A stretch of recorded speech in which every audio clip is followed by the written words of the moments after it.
Hello friends, ഇന്ന് ഞാൻ പെയ്ക്ക് പുല്ലരിയാൻ വന്നിട്ടേ ഉള്ളേ. പെയ്ക്ക് പുല്ലരിയും ഇങ്ങനെ തോർത്തെടുത്ത് തലക്ക് കെട്ടണോ, എന്നാലേ നമുക്ക് പുല്ലരിയാനുള്ള ഒരു ശക്തി കിട്ടൂ. പുല്ല് കെട്ടാൻ വേണ്ടി കൊണ്ടുവന്ന കയറാന്ന്, തുണിക്കയറുണ്ടാകുന്ന പുല്ല് കെട്ടുക. ഇത് കുടുങ്ങിയിട്ടാ ഉള്ളേ. അത് നേരെയാക്കുന്ന ഞാൻ നിങ്ങൾ കാണുന്നു. നേരെയാക്കിയിട്ടാകുമ്പോ നല്ലൊരു സ്ഥലം നോക്കിയിട്ട് ഇങ്ങനെ ഒരേപോലെ പിരിച്ചിടുക. എനിക്ക് കത്തിയാളാ എന്തിനെ കൊണ്ടെങ്കിൽ പുല്ലരിന്ന് ആ സാധനം എടുത്തിട്ട് പുല്ലരിയാ. ഞാനിവിടെ കൊണ്ടുവന്ന കത്തിയാളാം.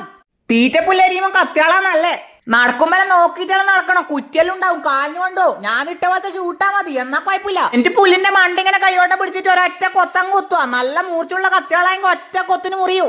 പിന്നെ ഇതൊന്നും പുള്ളനുകരിക്കറേ, കൈ മുറിഞ്ഞാ ഞാനാളല്ല. പിന്നെ വെല്ലാളായാലും പുല്ലരിയുമ്പോ കൈയും കാലെല്ലാം നോക്കണം. മൂച്ചുള്ള കത്തിയായിരിക്കും, കൊണ്ടാ നല്ലോണം ചോര വരൂ. പിന്നെ ഞാൻ ഇങ്ങനത്തെ പണിയെല്ലാം എടുക്കുമ്പോണ്ടല്ലോ എപ്പൊ ഫുൾ കൈ പാനും കുപ്പായിടണോ, എല്ലാം മേലും കൈയെല്ലാം ചൊറിഞ്ഞിട്ട് രാത്രി കടന്നുറങ്ങാൻ കഴിയില്ല. കൊതുക് അണുങ്ങ് അങ്ങനത്തെ എല്ലാം കടിക്കുന്നുണ്ടെങ്കിൽ ഈ പൊരക്കുള്ള സ്പ്രേ അടിച്ചാൽ മതി. എന്നാ പിന്നെ അതൊന്നും കടിക്കൂല. എല്ലാം ക്രീം എന്തെങ്കിലും പറ്റാലും മതി. ഈ താഴ് കാണുന്ന കാടും പുല്ലെല്ലാം ഇങ്ങനെ വൃത്തിയാക്കണം. എല്ലാം കൈ കൊണ്ട് പറിച്ചു കളയണം, എന്നാലേ തീറ്റപ്പുല്ല് വേ ഉഷാറാവും. ഇത് നമുക്ക് പൈക്കെല്ലാം കൊടുക്കാട്ടാ.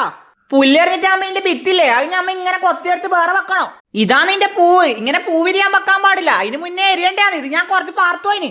ഞമ്മ നേരത്തെ കൊത്തി മാറ്റി വെച്ച ഭിത്തില്ലേ, ഒരു കോഴിക്കോട്ടാ ബായിക്കോട്ടാ അങ്ങനെ എന്തെങ്കിലും എടുത്തിട്ട് ഇങ്ങനെ കൊത്തി കൊണ്ടുപോയിക്കോ. എന്നിട്ട് ആ ഭിത്തി ഇണിത്തി വെച്ചിട്ട് കുഴിച്ചു മൂടാ. എന്നാ പിന്നെ മറ്റേ പുല്ല് നശിക്കുമ്പോഴത്തേക്ക് ഇത് ഉഷാറാവും. അങ്ങനെ പുല്ലെല്ലാം എറിഞ്ഞിട്ടായി. ഞാൻ പോയിട്ട് കുളിച്ചിട്ട് പള്ളിയിലും പോണ്ടേ. പള്ളിയിൽ നിസ്കാരം കഴിഞ്ഞിട്ട് കുറച്ച് സമയം വർത്താനം പറയാൻ ആശ്രസ്ഥാനം കിട്ടീനി. എന്നിട്ട് ഞാൻ പുറക്കേക്ക് വന്ന്. അന്നേരം ഉണ്ട് നമ്മളെ ചെങ്ങായി നവാഫ് പോന്ന് പറയാൻ വേണ്ടി പുറക്കേക്ക് വന്നിട്ട്. നാളെ ഉച്ചക്കത്തെ പ്ലെയിനിൽ സൗദിയിലേക്ക് പോയെന്ന്. പോന്ന് പറയാൻ വേണ്ടിട്ട് മൂത്തുമാരത്തേക്ക് പോണം എന്ന് പറഞ്ഞിട്ട് ഞമ്മ രണ്ടാളും അവന്റെ ബൈക്കിലും അവന്റെ മൂത്തുമാരടുത്തേക്ക് പോയി.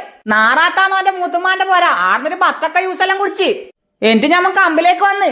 ആടെ നമ്മളെ ചെങ്ങായി ബാസിന്റെ ചെരുപ്പ് കൂടി ഉണ്ട്. ആടെ ഞാൻ ഒരു ചെരുപ്പ് വാങ്ങി. അന്നേരം നവാഫ് പറഞ്ഞ് ഞങ്ങൾക്ക് മുടി മുറിക്കണമെന്ന്. എന്നിട്ട് അവന്റെ മുടിയും മുറിച്ച്. എന്നിട്ട് ഞമ്മ നേരെ കൊട്ടപ്പോയിലേക്ക് പോയി. ആടെ പള്ളി തരത്തിൽ അവന്റെ മെരുവും പഠിക്കുന്നുണ്ട്. ഓനെയും കണ്ട് ഞമ്മ നേരെ പുറക്കേക്ക് വന്ന്. അന്നേരം ഉണ്ട് ആകാശത്ത് ഒരു ചന്ദ്രൻ എന്നെ തന്നെ നോക്കുന്നു. അപ്പൊ വീഡിയോ ഇഷ്ടപ്പെട്ടാ സപ്പോർട്ട് ചെയ്യാൻ മറക്കല്ലേട്ടാ.